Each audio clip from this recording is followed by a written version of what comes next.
Hi sisi wami, unjani? Mina ngizothanda ukubonga kunibonga ninobhuti.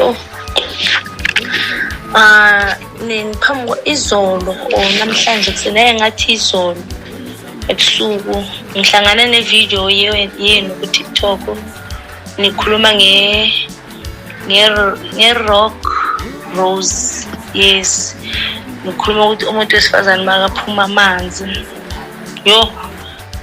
Bewangihlupha kakhulu amanzi, bewangihlupha vele la ngaphansi vele aphuma. Even noma ngiceda ukugeza aphuma. Mara ngilele ukubona le video yenu izolo. Namhlanje kusene ngalifuna la Jarikathi mana likhona le bloom leli la ekhaya. Ngaya kile kuseni namhlanje. Ngalikha ngalipulisha ngakha 3 or 4 ngalipulisha.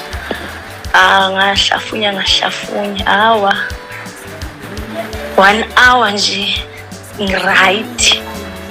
1 hour bese ngiright. Angisaphumi manzi sengiright. Ngithanda ukubonga kakhulu, ngiyabonga kakhulu. Athi ngasiza nabanye futhi. Athi abanye bangasizakala uma bayibona le video bayibhilive basizakala. Bonge kakhulu. uNkulunkulu anibusise nje.